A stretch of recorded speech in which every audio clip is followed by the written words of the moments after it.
One of the wildest parts about that retconning is like that Americans just simply don't think any of these like prominent intelligent individuals, like prominent intellectuals, revolutionary thinkers from MLK to even Einstein, for example, were just straight up socialists.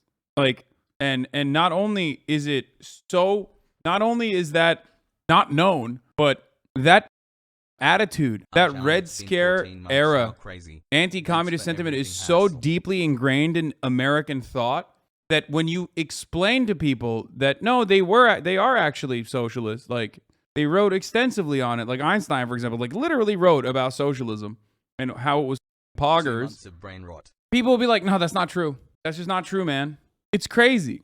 Like that's how effective brainwashing is. That's how effective the Red Scare was. It's like hard to comprehend. Across the board, intellectuals were met with a suspicion and hostility that, as Hofstadter noted in 1963, was still alive and well. But ironically, at the same time as hostility towards intellectuals was resurging, America began needing experts more than ever. All right, give me the new Wisecrack video about Joseph Robinette Rogan instead. Where is it? The new Joseph Rogan? At HasanAbi, there's a new Joe Rogan video. And 48 months since you started. You're better than Wisecrack made a new Joe Rogan video, and I'm in it apparently. The philosophy of Joe Rogan. Be sure to check that out. But his podcast, The Joe Rogan Experience, in 2009. It was bought by Spotify in 2020 for a, technically speaking, ton of money, and today it's the most popular pod in the world. Rogan's devoted fans regularly tune in to consume episodes that often last longer than your average REM cycle. But lately, Rogan's come under fire for spreading misinformation about COVID, interviewing some pretty sus people, and supplying enough racial slurs for multiple compilation videos. In fact, it's starting to feel like the only person more fervent than a Joe Rogan fan is a Joe Rogan hater. So what makes Joe Rogan such a provocative cultural flashpoint? Why does this seemingly normal specimen of a man inspire equally aggressive amounts of love and anger? And ultimately, what does Rogan's prominence say about our society? Let's dig in and find out in this Wisecrack edition, what's the deal with Joe Rogan? Now, let's be clear. We've posed a question with no easy answer. Joe Rogan's deal is innately hard to define.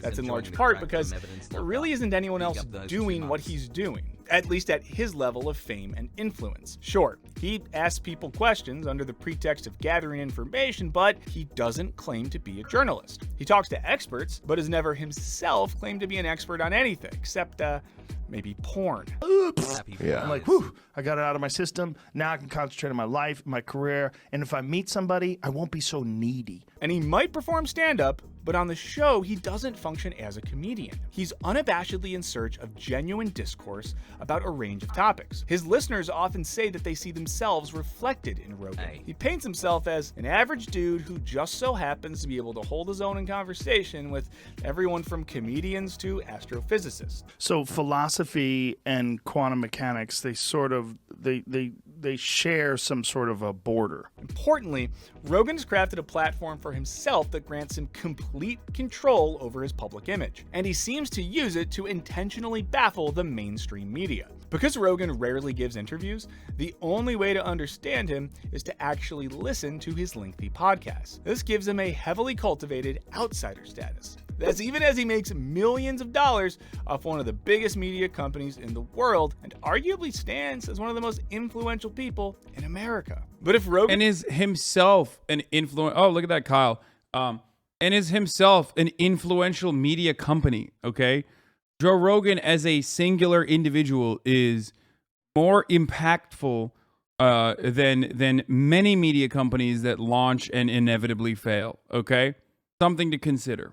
Rogan was just innocuously interviewing tons of people, he probably wouldn't be instigating this level of controversy. Though, of course, some of his guest choices have been questionable. Oh, sweet baby Jesus, we are live, Gavin McInnes. But where Rogan gets slipperier than a lubed up butter sculpture of a dolphin is in his actual beliefs. He has said, if you say you disagree with me, I probably disagree with me too. I disagree with me all the time. And indeed, his worldview is inherently impossible to define or pin down. God damn it, I would wear that shirt, dude. opinions are not even internally consistent. Anytime someone levies a critique about his views as expressed in one episode, there seems to always be another episode where he Love says you, the Himbo. opposite. Happy It's a powerful 40 years. tactic that does not work in other forms of media enterprise. Typically, ideological consistency is demanded. It'd be like if the New York Times editorial board refuted itself every week. Wait, they kind of do that though, like low key. Actually, they don't. Wow. They're usually hyper capitalist, but like there have been instances where the New York Times editorial board has. I can't tell if he's joking. And because any one of his controversial opinions is personally Okay, he's not joking about it. Yeah, no, the editorial board does actually.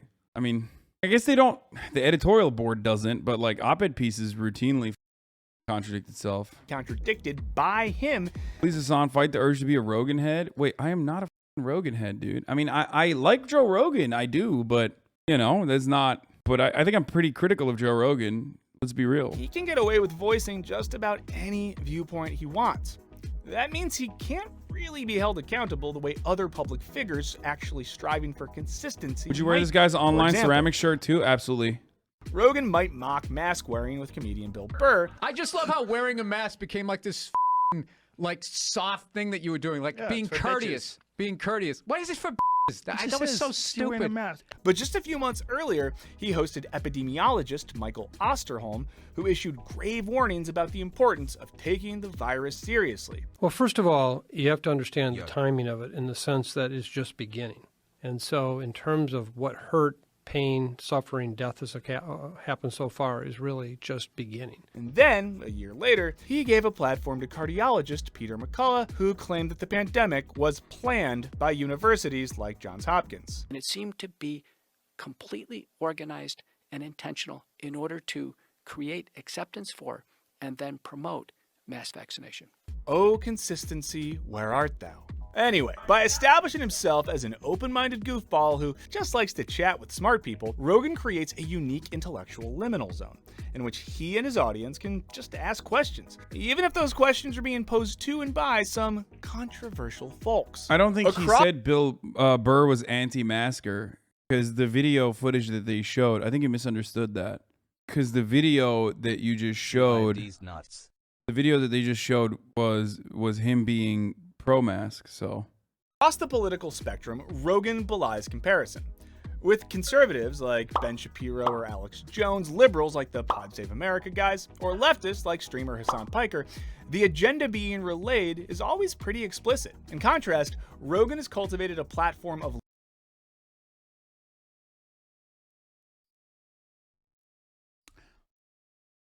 what's up, dude? What's up, dude?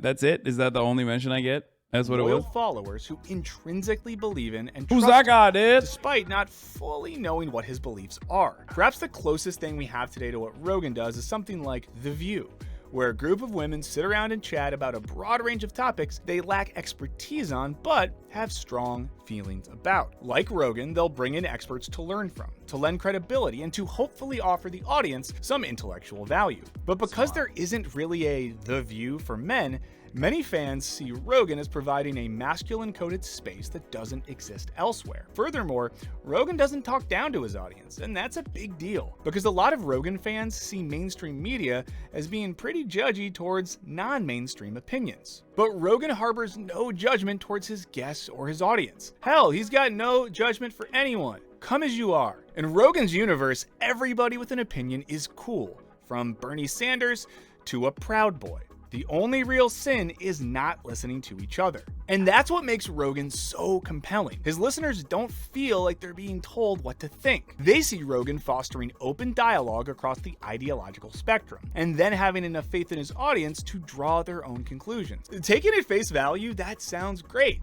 If we buy the curated image that Rogan has crafted of himself and his podcast, it actually sounds pretty benign. Now, importantly, because of Rogan's intellectual flexibility and willingness to talk to anyone, many of his listeners describe him as an outside disruptor speaking truth to power and countering mainstream narratives. This characterization, though, ignores an important reality. These days, Joe Rogan is as mainstream as it gets. Indeed, each week his podcasts get more listeners than any single evening of programming on a major news network. Even as he pitches himself as an outsider, it's hard to not call him mainstream. This apparent contradiction was explained by the New York Times podcast, The Daily, which posits that there are really two mainstream medias at play here. There's what they call the corporate legacy mainstream, that is, huge newspapers like the New York Times or a television news network. These organizations are supposedly held to certain journalistic standards and practices, like fact-checking, source vetting, and not spreading misinformation. In practice, this doesn't always go perfectly, but the ideals still stand. Reporters, editors, legal teams, and fact checkers all collaborate to ensure their content is responsible and unimpeachable. They are machines with lots of moving parts and a lot of money. This is the establishment mainstream. And then there's Rogan's mainstream, a sort of Wild West where the rules of journalism no longer apply. While a skilled interviewer, Rogan's not beholden to those same standards of research, sourcing, fact-checking, and so on. His podcast is informal. It allows a wide range of viewpoints without concern for whether or not those views are properly backed up by standards like peer review. As a result, he's seen as being anti-establishment and allowing those not typically given a platform to speak. So, Rogan's not journalism, but he's also not explicitly trying to entertain in the usual sense of the word. Sure, he'll have funny comedians and actual conspiracy theorists on his show, but he'll also invite highbrow intellectuals. In a world where the line between entertainment and journalism has become increasingly blurry, Rogan collapses that dichotomy entirely. And while his fans may see themselves as pushing— Wait, isn't that the North Korean person who likened Columbia University to North Korean labor camps? Yeonmi Park, right? That's her name, I think. Man, Rogan has dude, Joe Rogan has the weirdest guests on, dude. It's just it just straight up is not. There's a slant there, okay? back against the corporate legacy mainstream, they are very much a part of Rogan's mainstream, complete with a huge voice and a huge platform. This is no counterculture, but his mainstream is undoubtedly pushing back against gatekeeping. And the experts and intellectuals that modern journalism relies on are often considered to be doing just that. To understand Rogan's appeal as the self-defined common man of the media, we have to understand anti-intellectualism as a force in America.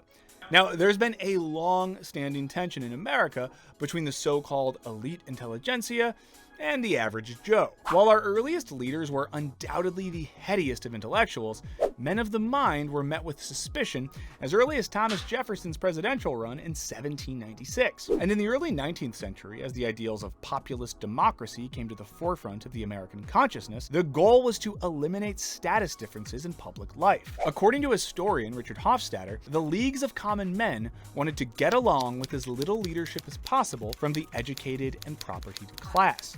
In a country where most people didn't even have an elementary education, where could these common folks look for guidance, if not to learned scholars? Rather than, say, pushing to expand the realm of higher education to make it accessible to the everyman, something else happened. As Hofstadter explains, as popular democracy gained strength and confidence, it reinforced the widespread belief in the superiority of inborn, intuitive, folkish wisdom over the cultivated, over-sophisticated, and self-interested knowledge of the literati and the well-to-do.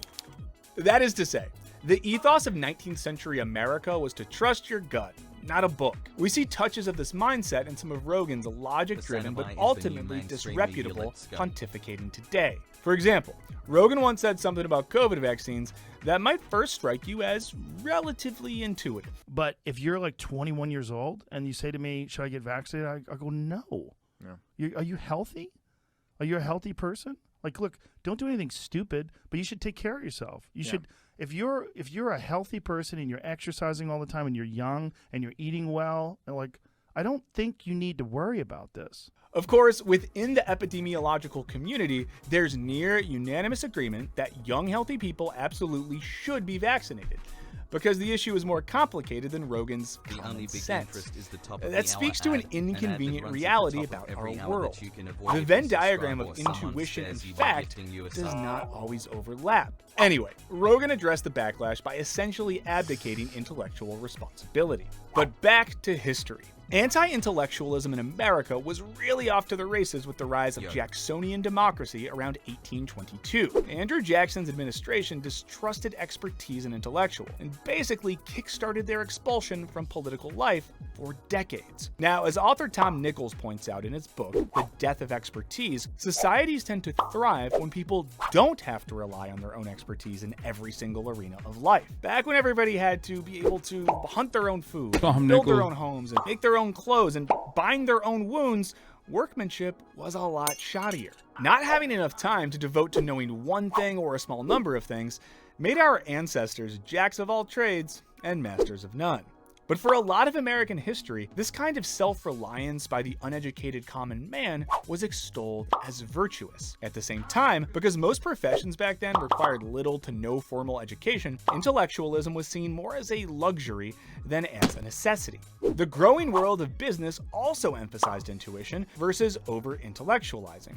Again, not unlike Joe Rogan. But as the world became increasingly complicated via the Industrial Revolution, it also became increasingly difficult to be functionally self-reliant. Experts with specific knowledge were brought back into the fold of political life in the Progressive Era at the end of the 19th century, where they would basically maintain sway throughout the New Deal era. Back then, their priorities pretty much aligned with those of the aggrieved common man, who had seen their country hijacked by the likes of Gilded Age robber barons. But what really changed everything, according to Hofstadter, was the rise of anti-communist sentiment in America. See, a fair amount of public intellectuals had communist sympathies, and due to anxieties that climaxed during the Red Scare of the 1950s, these experts in everything from social sciences to chemistry to screenwriting were systematically purged from public life. Across One of the wildest parts about that retconning is like that Americans just simply don't think any of these like prominent intelligent individuals, like prominent intellectuals,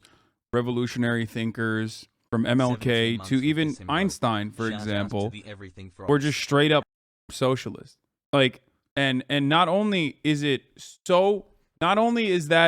not known, but that attitude, that Red Scare era anti-communist sentiment is so deeply ingrained in American thought that when you explain to people that no, they are actually socialists, like they wrote extensively on it, like Einstein, for example, like literally wrote about socialism and how it was poggers.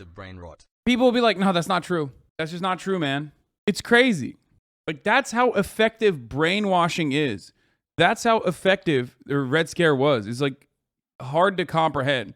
Across the board, intellectuals were met with a suspicion and hostility that, as Hofstadter noted in 1963, was still alive and well. But ironically, at the same time as hostility towards intellectuals was resurging, America began needing experts more than ever. As Hofstadter explained of early 1960s America, What? You don't realize how you still have some as well? What?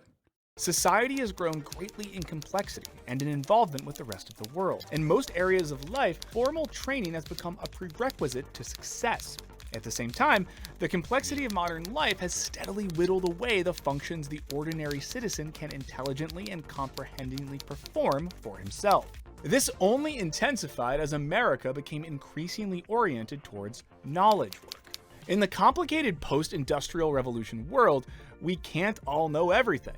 So, we rely on experts, an architect to design the building, an electrician to wire it, a plumber to make the toilet work, etc. In situations like this, we understand that someone who has been trained and certified and worked at it for years is probably the person you want.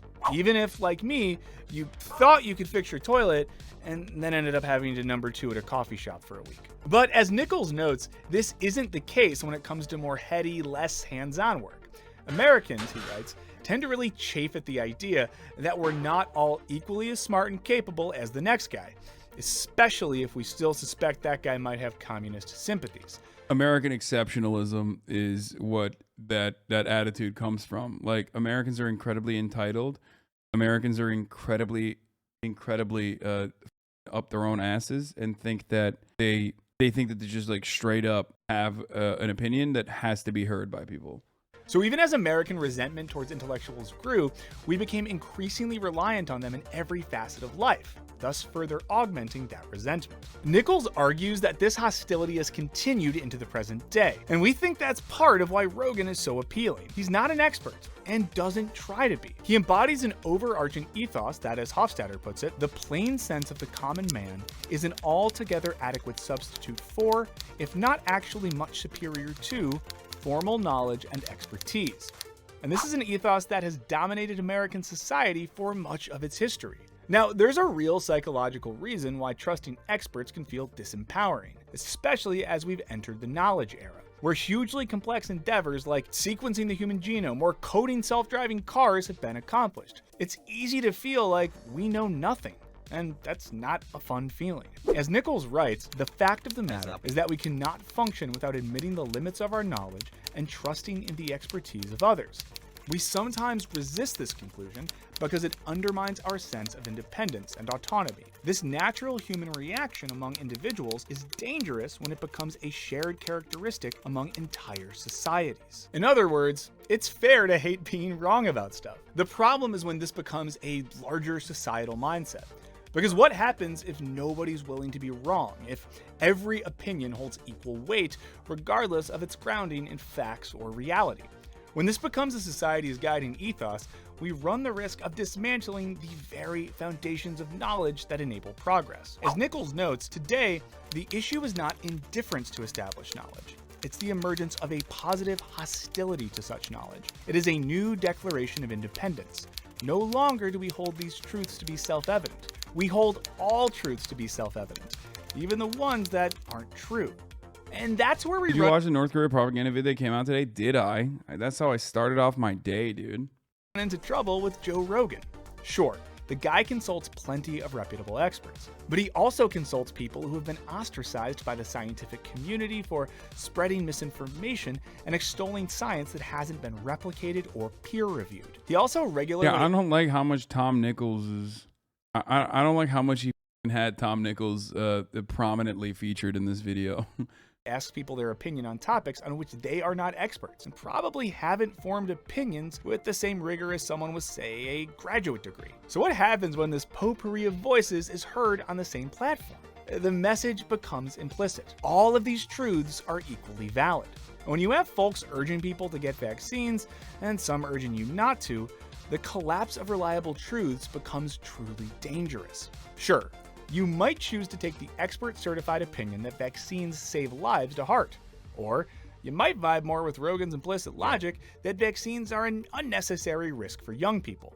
Or you may favor the doctor whose unprovable anti-vax views leave him standing alone in the medical community. But when all opinions are given equal weight, choosing who to believe becomes a trickier prospect. And this is actually made all the more complicated by Rogan's personal affect. He has an almost childlike sense of credulity, often acting as impressed, surprised, or delighted by someone's opinion. And sure, Rogan might push back on some of his most inflammatory guests. The doctor responsible for inventing mRNA vaccines, dude, look how widespread misinformation is. He's not responsible for inventing mRNA vaccines, dude. Okay? It's just not even remotely true. And he himself, Robert Malone, has personally admitted that it's not true when questioned about it. So he wrote one fucking paper in like 1985, I think, or 1989. I don't know exactly what year it was, about the delivery mechanism of the mRNA vaccine. There are people that are profoundly more important in its development. Though he does give them plenty of time to share their opinion. But overall, he's more interested in hearing his guests out than in engaging in rigorous debate. And this is the root of the problem. To explain, we need to look to epistemology, a branch of philosophy concerned with investigating knowledge and human understanding, or how we know what we know. Specifically, the subsection of that branch called virtue epistemology. Virtue epistemologists spend a lot of time thinking about epistemological virtues, i.e. intellectual virtues, or Dr. qualities Post of a Malone person's invented character or disposition that contribute to their ability to acquire knowledge. These include traits like curiosity, humility, objectivity, and creativity. Epistemological vices, as scholar Eric Kramer explains, are the opposite. Character traits or thought patterns that impede or prevent the acquisition of knowledge. These include dogmatism, intellectual... Not true. Rogan does press his viewers, maybe not always, but what that guy said isn't really correct either. Yes, as the #1 Joe Rogan head in the media. I say this all the time. Joe Rogan has certain issues that he will not budge on, okay? Like the top of the hour ad break coming at 5:15 rather than at 5 p.m. He will not budge on it, okay? He's going to serve it no matter how much you write in the chat, like, oh, run the ad, run the ad, run the ad. Like, he will not budge on it. Thank you, Chad Rage, for the 5 gifted subs, allowing 5 people to no longer see the ads. If you don't want to see those ads, okay, all you need to do is subscribe. You can do that for $5. If you're not lucky enough to get gifted a sub, okay, you can do that for free with a Twitch Prime if you don't have $5. This is the 1 minute ad break now. But Joe Rogan does have issues that he will literally press people on. It's just that, unfortunately, vaccine misinfo has become one of those issues. Okay? You get it? Do you understand? That's the problem. Things would be better if it was just smoking weed or whatever. The issues that he has like a hardline stance on that is that will not budge. If those issues just stayed in the field of smoking weed, that would be fine. But now it's like trans athletes. That's one that he will never bend on. The other is like vaccine misinfo. It's one that he will never bend on. Okay? Sucks.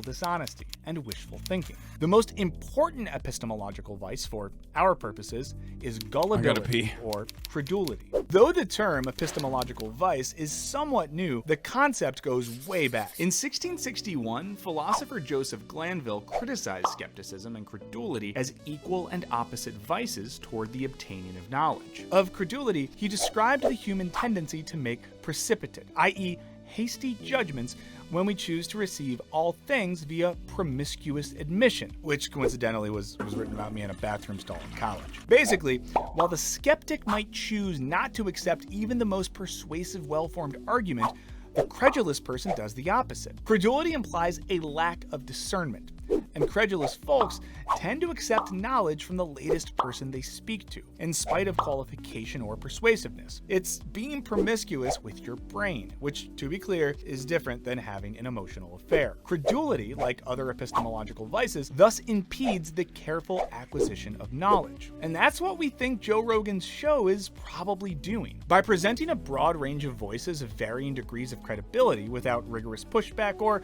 a journalistic reliance on fact, the show establishes those views as essentially equally valid. And we'd argue that Rogan's much lauded open-mindedness falls more in the camp of credulity. What's more, the way he exhibits this trait with nearly every guest encourages the audience to similarly lack discernment. In a way, Joe Rogan's success in America makes a ton of sense. He's kind of the contemporary embodiment of that old American populist tendency to trust your gut when you hear something that sounds right, rather than listening to the annoying expert who's been studying the topic for years. These days, it's become something of a cliche to say that podcasting comedians like Rogan are the new philosophers. But in Rogan's case, epistemic credulity is precisely what makes him not at all like, say, Socrates, the first live-action podcaster. Socrates built his philosophical wisdom on self-examination and the acceptance of one's own ignorance, which meant that when he had guests, i.e. Athenian leaders, on his podcast, i.e. a street corner, he aimed to push them through a series of questions to evaluate the truth of their arguments. Unlike Socrates, Rogan... Oh, so Rogan is just stupid? Just smear people some more, huh? Dude, Rogan himself admits he's stupid, okay? And also, people are stupid. It's part of Rogan's appeal is that he's stupid, and other stupid people like him because they're also stupid. Same part of my appeal as well. I'm stupid, okay? Rogan seems mostly comfortable with letting everyone share their opinions, with some exceptions, rather than pushing his guest and himself towards a deeper level of self-examination. So, if you're seeking philosophical wisdom, probably stick to YouTube. But what do you guys think? Is Joe Rogan's show a beacon of inquiry and wisdom, or is it a bastion of stoner anti-intellectualism? Let us know in the comments. Big thanks to our patrons, and be sure to check out our Patreon page if you have not before, because we are about to unveil some very cool new features. Pump up that subscribe button like your Rogan's beef-fueled biceps, and don't forget... Okay. Well... Thanks for helping me out with the hog brain. I mean, there's like multiple different reasons as to why Joe Rogan is so popular, and part of it is because there's a complete breakdown in trust in mainstream media. There's a breakdown in the trust in government. They just don't trust their government for understandable reasons. They recognize some of the hurt that they feel. So it's quite difficult to trust the government after all of that. What's your biggest conspiracy theory about historical figures that you think probably didn't exist? I mean, I have a lot of conspiracy theories, but I don't know what you mean by conspiracy theories that probably don't exist. I can't speak on that. But I mean, I literally just mentioned that, like, my conspiracy theory, for example, is that Alex Jones is a psyop. Hasan, I have turned into a MySkiff viewer thanks to you, MySkyful. I think Alex Jones is a psyop by the Shiz from Sweden. American government Hope all to is make good, it man. seem like you know, conspiracy theories are just fake and that there's no way. Hold on, I'm looking up. I'm trying to download the Kirby game. I forgot to do that. Is it on the eShop or Nintendo Switch Online? Pussy Riot has controlled Russian opposition. I don't want to say anything, but you know, she did. Pussy Riot was saying some sussy ass shit. It's Kirby and the Forgotten Land, right? It's Kirby and the Forgotten Land, right? Okay, we're not gonna do that yet, though. Obviously, I'm gonna look at Okay, Buddy, baby. Let's go. Many more years. Love you, Has. It's okay, buddy, bruv. Yeah, that's right. I don't want to be horny anymore. I just want to be happy. Oh, it's true. I do feel that way. Hey, if you like this video, please subscribe and hit that bell so you don't miss out on any future videos.